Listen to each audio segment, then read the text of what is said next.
Students आपका आज class test था, लेकिन क्लास टेस्ट नहीं लिया, अगली क्लास में लेंगे क्लास टेस्ट। ठीक है, अब देखिएगा 14.1 से 14.5 तक आपका कंप्लीट हो गया है। आपको मैं पीडीएफ सेंड करूंगा आज 14.5 की। ठीक है स्टूडेंट्स, 14.5 की पीडीएफ सेंड करूंगा। कल वाला जो क्वेश्चन था, क्वेश्चन नंबर 5 वाला, उसमें जो लैम्डा और म्यू की जो इक्वेशन आई थी, उसमें लैम्डा निकाला था अपन ने, म्यू कैलकुलेट किया था, वो सारा आज की पीडीएफ में आएगा। अब बात करते हैं अपन प्लेन की। देखिए 90% पॉसिबिलिटी है कि आपकी लाइन से क्वेश्चन आएगा 14.1 से लेके 14.5 तक। 10% या 20% वो आएगा आपका प्लेन से। देखिए ऐसा भी होता है कि कभी कभी एक लाइन से क्वेश्चन आ जाए और एक प्लेन से क्वेश्चन आ जाए। प्लेन जनरली आप सब समझते हो प्लेन क्या होता है। जैसे मान लीजिए बोर्ड है, ये प्लेन है, ठीक है।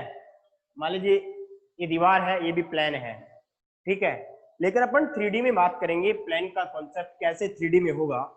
देखिए स्टूडेंट्स, सबसे पहला कॉन्सेप्ट प्लेन की बात करते हैं। प्लेन, ठीक है। प्लेन में सबसे पहले जनरल इक्वेशन पढ़ेंगे अपन। General equation of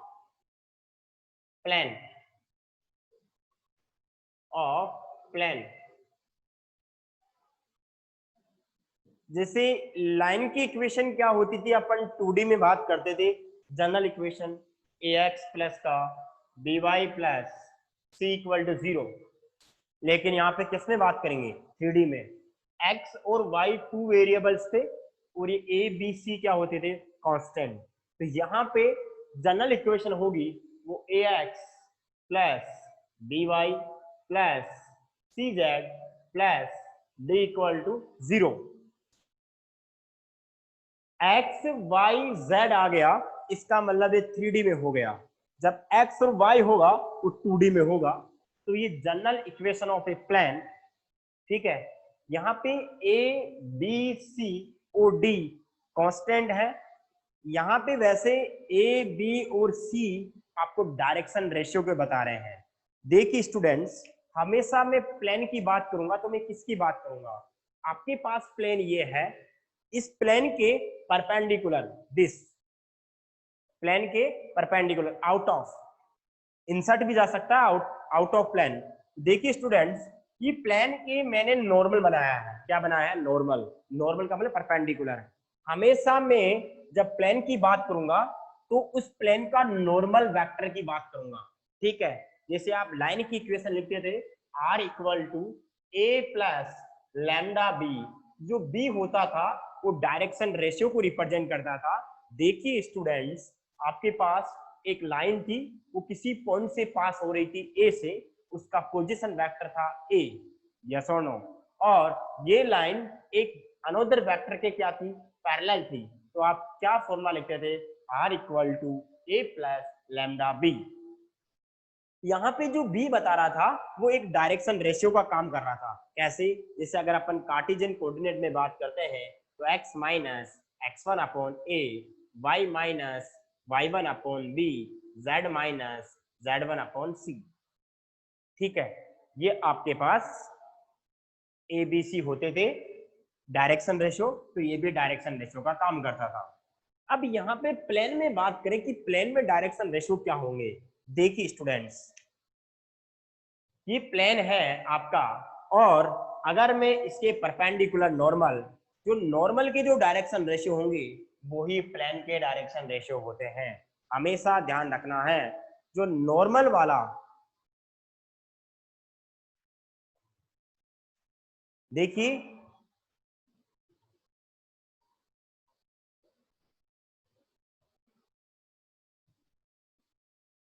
Harshita Kumawat, बेटा 10 मिनट हो गई क्लास को स्टार्ट हुए, कनेक्टिविटी नहीं आ रही थी क्या हर्षिता कुमावत?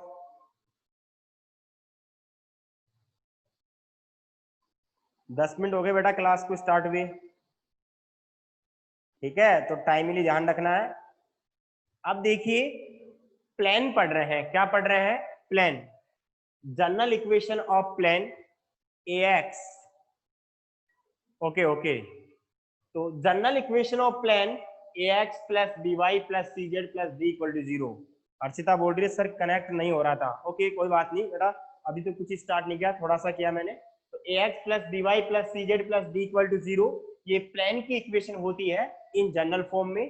देखिए आपने 11th क्लास में 2D में पढ़ा था, ax plus by plus c equal to 0, ये लाइन की इक्वेशन होती थी। जब 2 वेरिएबल्स होते थे 2D की बात करते थे, 3 वेरिएबल्स है तो यहाँ पे x y z 3D की बात है। देखिए स्टूडेंट्स, यहाँ पे r equal to a plus lambda B in vector form में equation of line in 3D में। स्टूडेंट्स इसका मीनिंग क्या होता था कि एक लाइन थी, वो किसी पॉइंट से पास हो रही थी, उसका पोजीशन वेक्टर a और किसके पैरेलल थी b, तो r equal to a plus lambda B, जो b करता है काम वो डायरेक्शन रेशियो का करता है। और यहाँ पे जो ABC होते थे वो भी क्या होते थे, डायरेक्शन रेशियो। अब देखिए स्टूडेंट्स, यहाँ पे ABC ये है, यहाँ पे here ABC and D are constant and non zero, constant लिख लो सिंपल, ठीक है।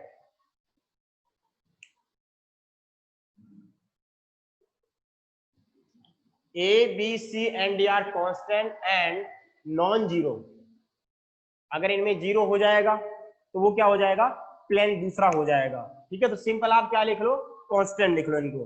देखिए वैसे मैं ABC की बात करूंगा, वो डायरेक्शन रेशियो ही होंगे प्लेन के। देखिए स्टूडेंट्स, ये आपका प्लेन है, ये प्लेन की इक्वेशन मैंने ये लिख दी है, और इसका डायरेक्शन रेशियो देखिए, जो प्लेन के जो नॉर्मल होगा ये नॉर्मल वेक्टर होगा। जब भी मैं प्लेन की बात करूंगा हमेशा किसकी बात करूंगा, नॉर्मल, आउट ऑफ प्लेन या inside of plane.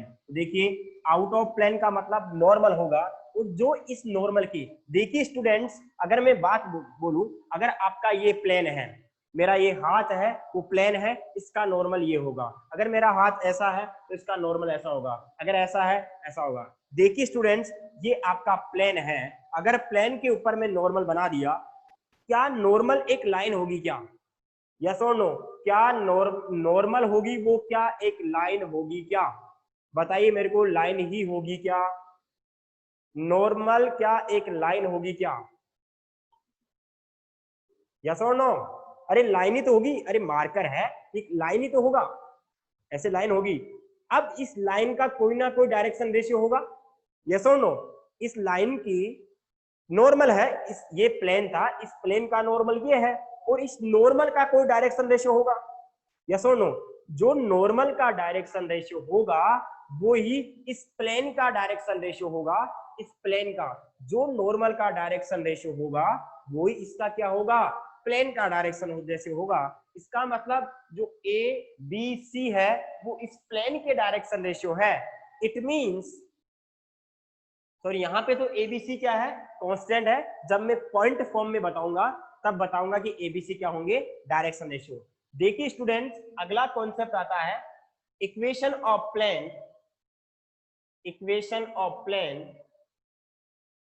Which passes through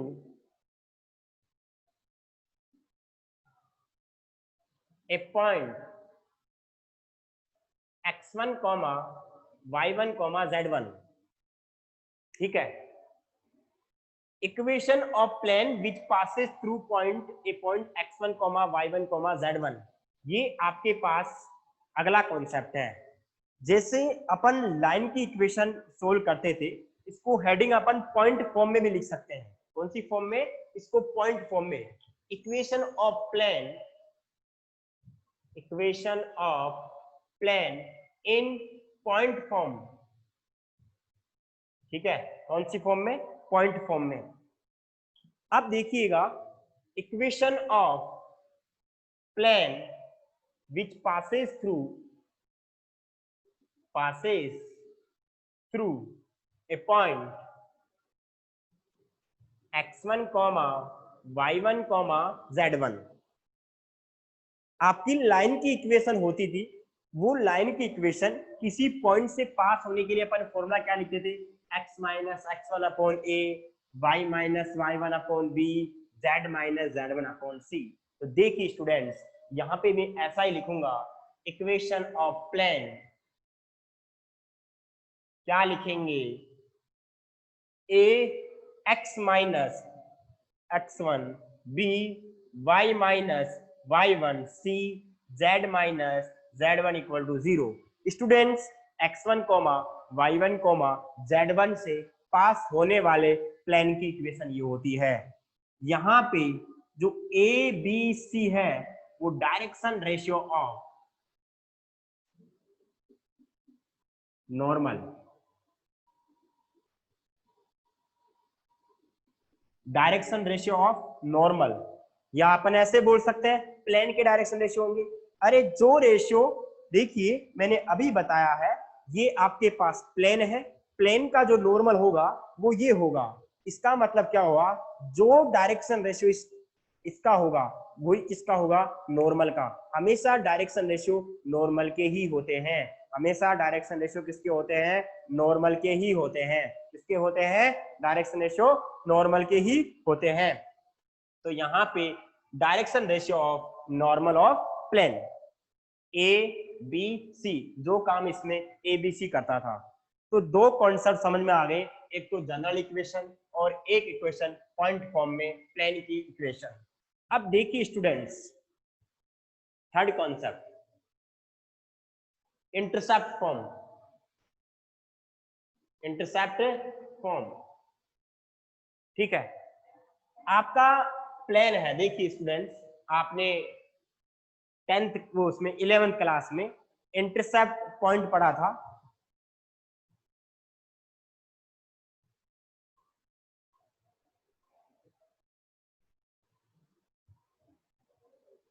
intercept form पढ़ा था आपने 11th क्लास में, जब आपका ये x था, ये x डैश, y और ये y डैश, a कोमा 0 होता था, 0 कोमा b।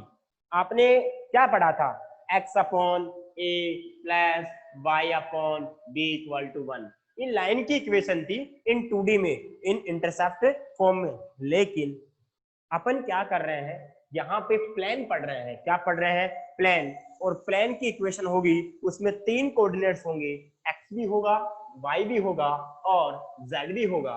तो देखिए स्टूडेंट्स कैसे बनाएंगे, बहुत इजी है, देखना ध्यान रखना, बहुत इजी एक्सरसाइज है। मतलब 14.6 को ही समझना है, समझने वाली चीज 14.7 तो बहुत बहुत इजी है। तो यहाँ पे ये बनाया मैंने, ये आपका x, ये x dash, y y dash और ये आपका z। और देखिए z का मतलब ये प्लेन है, z का मतलब क्या है आपका, ये प्लेन है और प्लेन के जो बाहर होगा वो z होगा और जो अंदर होगा वो z डैश होगा। संगीता यादव, बेटा आप हो रहे हो एडमिट आप। तो यहाँ देखिएगा, इसको इससे अपन कनेक्ट करेंगे, ये लो, इसको पॉइंट मान लिया ए कोमा 0 कोमा 0, इसको बी 0 कोमा बी कोमा 0 और ये point C 0 comma 0 comma C. तो स्टूडेंट्स इक्वेशन ऑफ प्लेन क्या हो जाएगी, x upon A plus Y upon B Z upon C equal to 1। आपको मैंने 3 फॉर्म में इक्वेशंस बताई है। कौन कौन सी फॉर्म में, एक तो जनरल इक्वेशन, एक मैंने बताया पॉइंट फॉर्म में इक्वेशन, ये पॉइंट फॉर्म में होती है, और मैंने बताया इंटरसेप्ट फॉर्म में ये इक्वेशन होती है इंटरसेप्ट फॉर्म में। तो स्टूडेंट्स ये 3 आप इसका एक बार स्क्रीनशॉट ले लें, ताकि कॉपी में काम कर लोगे आप लोग अच्छे से। एक बार इसका स्क्रीनशॉट ले लो, सबने स्क्रीनशॉट ले लिया, यस और नो, बोर्ड का स्क्रीनशॉट ले लिया बेटा, डन, ओके। युवराज ने yes sir, Neetu Kanwar yes sir, okay okay okay, thank you. अब देखिए आगे बात करते हैं अपन,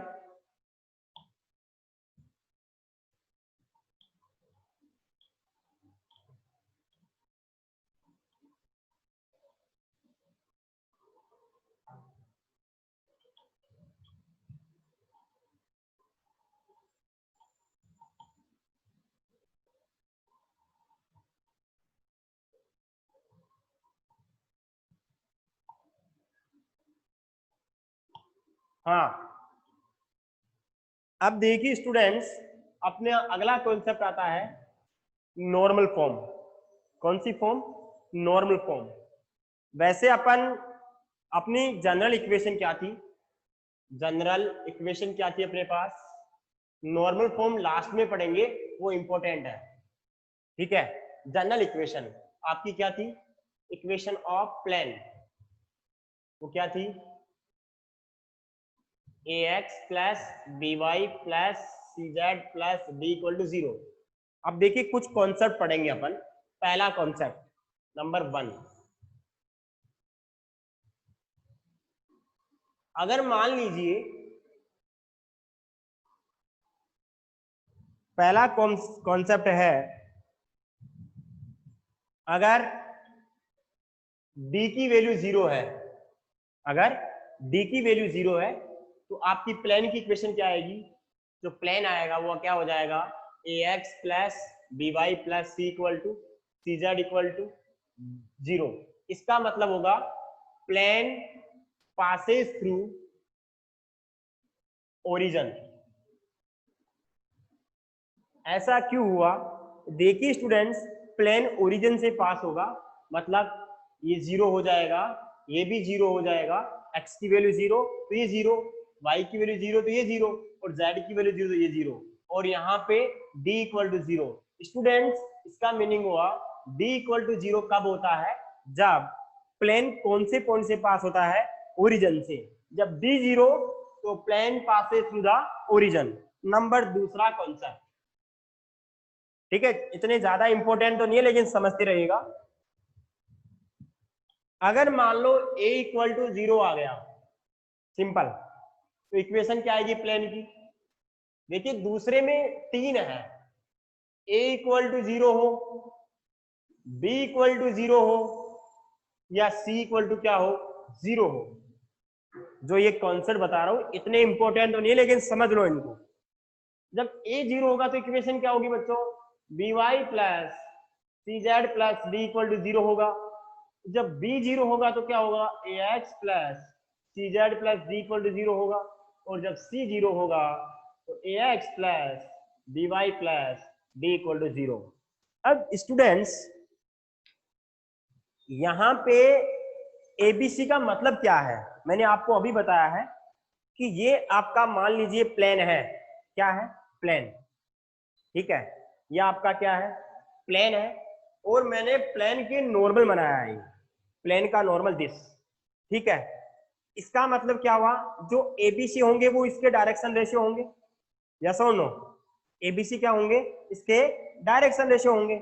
आपका प्लेन ये है और एबीसी ये होंगे। अगर मान लो एबीसी परपेंडिकुलर होंगे, एबीसी हमेशा क्या होंगे?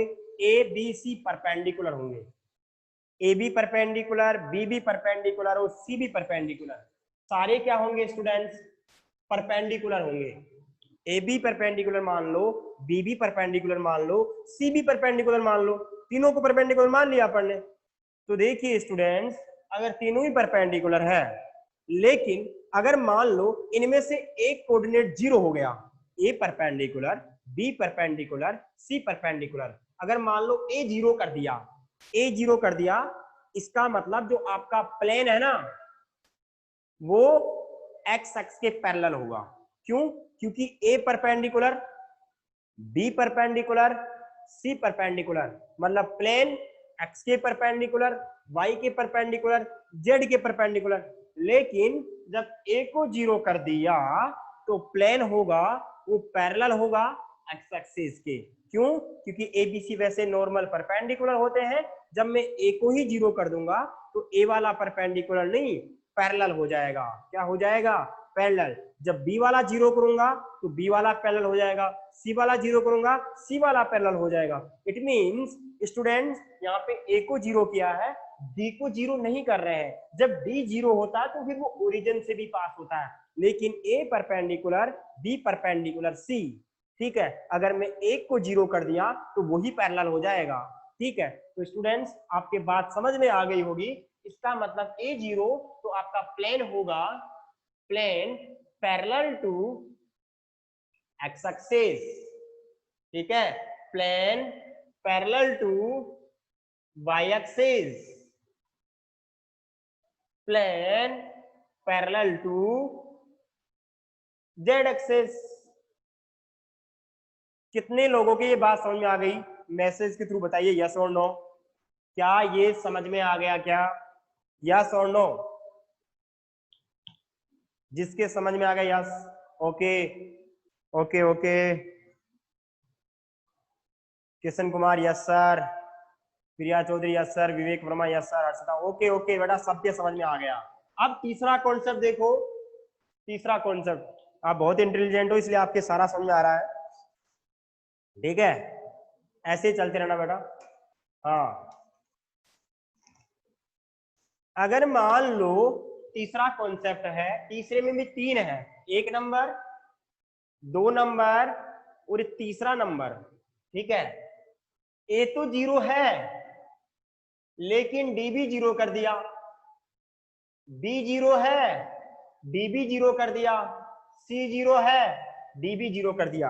अब मेरे को ऐसे बताओ, जब आपका ए बी सी परपेंडिकुलर होते हैं, जब मैंने ए को जीरो किया था, इसका मतलब अपना ये प्लेन है वो एक्स एक्स की क्या था, पैरेलल।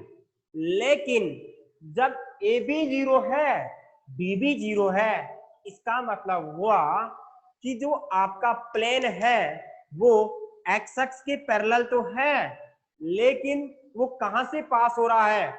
डी जब जीरो होता है ओरिजिन से भी पास होता है। अब आप थोड़ा माइंड को सेट करो कि जब A B zero D B zero, X X के पैरेलल और ओरिजिन से पास। अब मेरे को ऐसे बताओ, जब आपका प्लेन है, आपने 3D में प्लेन बनाओगे, वो एक्स एक्स से पास भी हो रहा है, सॉरी ओरिजिन से पास भी हो रहा है, क्या बोला मैंने, इस ओरिजिन से पास भी हो रहा है और एक्स एक्स के पैरेलल है। देखिए स्टूडेंट्स, ये लाइन और ये लाइन आपस में क्या है, पैरेलल है। लेकिन अगर मैं इस लाइन को और इस लाइन को एक के ऊपर एक रख दूं, दूसरी लाइन इसके ऊपर रख दिया, क्या ये दोनों लाइन पैरेलल होगी क्या? बिल्कुल। अगर दोनों लाइन एक के ऊपर दूसरी लाइन आ जाती है, उसको कोइंसाइड लाइंस बोलते हैं, तो वो दोनों भी क्या होती है, पैरेलल होती है, और ये दोनों भी क्या होगी, पैरेलल होगी। तो स्टूडेंट्स, अगर वो आपका प्लेन ओरिजिन से पास हो रहा है और एक्स एक्स के पैरेलल है, इसका मतलब वो ये हुआ कि वो एक्स एक्स से डेफिनेट पास होगा, क्योंकि एक्स एक्स से पास होगा तभी तो वो ओरिजिन से भी पास होगा। क्या सही बोल रहा हूं? एक्स एक्स से पास होगा इसका मतलब डेफिनेट, एक्स एक्स से पास होगा इसका मतलब डेफिनेट वो ओरिजिन से पास तो होगा ही होगा, और आपके एक्स एक्स के पैरेलल होगा। क्यों? क्योंकि एक के ऊपर एक आ जाती है तो वो कोइंसाइड होता है, उसको पैरेलल भी बोलते हैं। तो यहाँ पे क्या होगा स्टूडेंट्स, यहाँ पे क्या लिखेंगे, ए जीरो डी जीरो, ए को भी जीरो कर दो डी को भी जीरो कर दो, तो B Y plus C Z equal to zero आएगा। यहाँ पे ए एक्स प्लस का C Z equal to zero आएगा, ए एक्स प्लस का B Y equal to zero आएगा। बताइए इनमें क्या क्या आएगा, plane passes through x axis, passes through x axis, plane passes through किसके पास होगा, y axis के, प्लेन किसके पास होगा, बोलो, z axis के। तो स्टूडेंट्स, ये बात आपको सभी के समझ में आ गई होगी। क्या ये तीसरे वाला पॉइंट सबको समझ में आ गया, यस और नो? बताइए यस और नो। तीसरा वाला कॉन्सेप्ट समझ में आ गया? यस सर, बिल्कुल सही बात है। तो बेटा इसका स्क्रीनशॉट ले लो अच्छे से। इतना इंपॉर्टेंट तो नहीं है, लेकिन मेरा समझाने का इंपॉर्टेंस तो है कि इसको समझाऊंगा तभी आपके कॉन्सेप्ट क्लियर होंगे। तो इसको नोट कीजिएगा स्टूडेंट्स।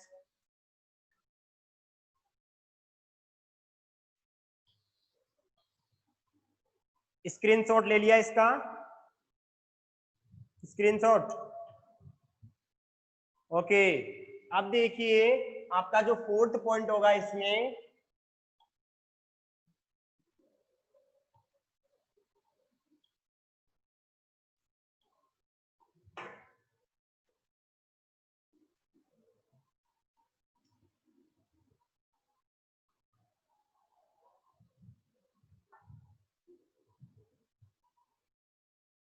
हाँ, अब देखिए स्टूडेंट्स, इतना हो गया आपने। अगर मान लो फोर्थ पॉइंट है, अगर फोर्थ में भी देखिए 1 2 3, अगर मान लीजिए A0 आ गया और B भी 0 आ गया, B 0 आ गया, C भी 0 आ गया, C 0 आ गया, A भी 0 आ गया। अब स्टूडेंट्स, अभी आपको मैंने बताया था, जब आपका यहाँ पे देखो, ये आपका A, इसका मतलब A perpendicular, B perpendicular, C perpendicular. जब A और B को 0 कर दिया, क्या बोला मैंने, A और B को 0 कर दिया, इसका मतलब क्या हुआ, जो आपका प्लेन होगा वो x एक्स के भी पैरेलल होगा, y एक्स के भी पैरेलल होगा। कौन बताएगा किसके परपेंडिकुलर होगा? देखिए A B C अभी तो तीनों के परपेंडिकुलर है। जब A भी 0 हो गया, B भी 0 हो गया, अब जो आपका C है वो 0 नहीं है, A 0 B 0, मतलब आपका जो प्लेन है वो x एक्स के भी पैरेलल है, y एक्सिस की भी पैरेलल है। तो बताइए किसके परपेंडिकुलर होगा? जेड एक्सिस के। बिल्कुल सही है, थैंक यू बेटा, थैंक यू, वेरी गुड, बहुत बहुत बढ़िया। तो A0 B0, इसका मतलब प्लेन होगा वो जेड एक्स के क्या होगा, परपेंडिकुलर होगा। तो यहाँ पे क्या लिख देंगे अपन, A0 B0, A0 B0, तो CZ प्लस का D इक्वल टू 0। और यहाँ पे क्या होगा स्टूडेंट्स, बोलो, B0 C0, तो AX प्लस का D इक्वल टू 0। जब C0 A0, तो BY प्लस का D इक्वल टू 0। तो यहाँ पे plane perpendicular, perpendicular to X Z axis, ध्यान से देखना बेटा, जेड एक्सिस के। जब B0 और C0, तो बताओ कौन सा 0 नहीं हुआ, बताओ B0 और C0 है, तो इसमें दूसरे वाले में बताओ किसके परपेंडिकुलर होगा, B0 C0 किसके परपेंडिकुलर होगा, BB0 किसके होगा, एक्स एक्स के। बिल्कुल सही बात है, किसके परपेंडिकुलर होगा, अरे जो 0 नहीं है, plane perpendicular to X axis, किसके होगा, एक्स एक्सिस के। इसमें किसके होगा, लास्ट वाला बताओ, लास्ट वाला y के। तो plane perpendicular to y axis. तो स्टूडेंट्स, ये बात समझ में आपके आ गई, वेरी गुड बेटा, वेरी गुड, बहुत अच्छा बहुत अच्छा। अब देखिए क्वेश्चन, आपका जो पांचवा कॉन्सेप्ट है उसमें भी 3 पार्ट है, 1 2 3। देखिए ये एक समझने का ही है, इससे क्वेश्चन एक दो ही क्वेश्चन है बस, एक आध क्वेश्चन ये इनसे। वैसे क्वेश्चन तो लास्ट लास्ट पॉइंट बताऊंगा ना प्लेन में, इनके बाद में, वो सबसे इंपॉर्टेंट है। अब देखो वहीं से क्वेश्चन आएगा एग्जाम में। अब देखो आपका जो थर्ड वाला है, AB0 BB0 DB0, इसका मतलब क्या हुआ, कौन बताएगा, A0 B0 D0। अरे ये जो बताएगा वो ज्यादा होशियार। कैसे, ये आपका प्लेन है और प्लेन के आपने क्या डाला, नॉर्मल डाला, इसमें A B perpendicular, B B perpendicular, C B perpendicular, लेकिन इसमें ए को 0 कर दिया, बी को 0 कर दिया और डी भी 0 कर दिया। डी 0 करने का मतलब तो प्लेन पास होगा एक्स एक्सिस से। अब बताओ जब डी 0 हो गया, प्लेन एक्स, प्लेन पास हो रहा है, और सॉरी, डी 0 का मतलब प्लेन ओरिजिन से पास हो रहा है। किससे पास हो रहा है, ओरिजिन से।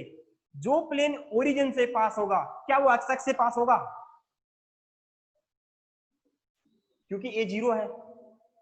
अरे जब ए बी सी है, जब ए 0 पैरेलल एक्स एक्सिस के, बी 0 पैरेलल वाई एक्सिस के, डी 0 पासेस थ्रू ओरिजिन, लेकिन जेड वाला 0 नहीं है, जेड तो परपेंडिकुलर है। अब सोचो आप, क्या ये प्लेन है, ये प्लेन है, या मैं ऐसे बोल सकता हूं, मेरे पास ये पेज है,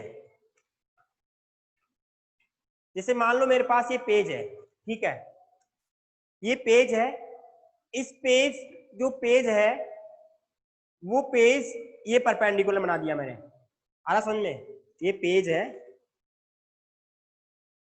ये पेज के ये परपेंडिकुलर बना दिया। ओके, अब कहने का मतलब ए और बी तो जीरो हो गया, ए और बी तो क्या हो गया, जीरो हो गया। इसमें जेड वाला ही बचेगा, प्लेन होगा वो जेड एक्स के परपेंडिकुलर तो होगा ही होगा, या सो नो? अरे क्या प्लेन जेड एक्स के परपेंडिकुलर होगा जब ए और बी जीरो होगा? ए जीरो एक्स एक्स के parallel, B zero Y X के पैरेलल, लेकिन जेड के क्या है, परपेंडिकुलर है। एक चीज और है, इसमें डी भी जीरो है। सर एक्स एक्सिस के पैरेलल होगा, वाई एक्सिस के पैरेलल होगा और passes through origin.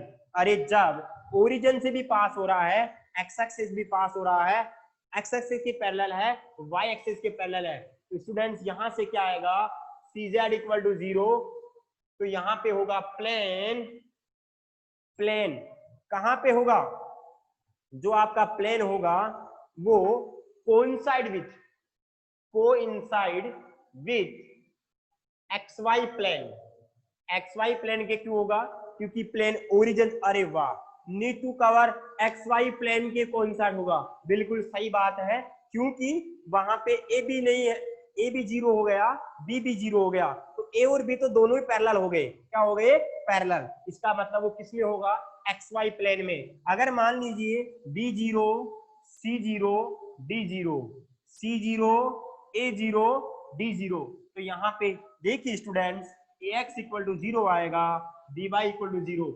Plane coincide with किसके, B zero, C zero, B zero तो वाई जेड वो, हाँ वाई जेड प्लेन के, और यहाँ पे किसके हो जाएगा, plane coincide Z X plane के।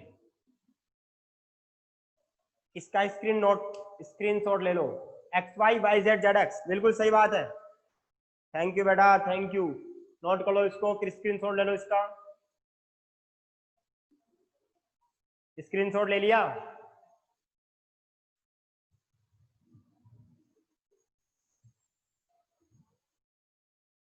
ओके,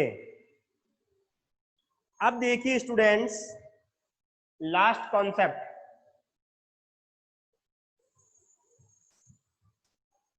हर्षिता बोल रही है सर टेस्ट कब है, तो स्टूडेंट्स आपका टेस्ट लेंगे, कब ले टेस्ट बताओ आप,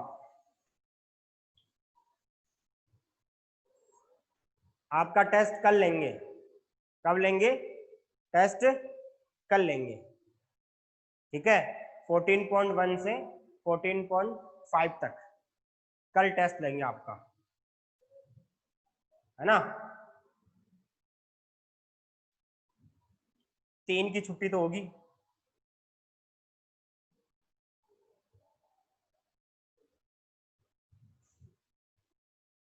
ये आ गया समझ में।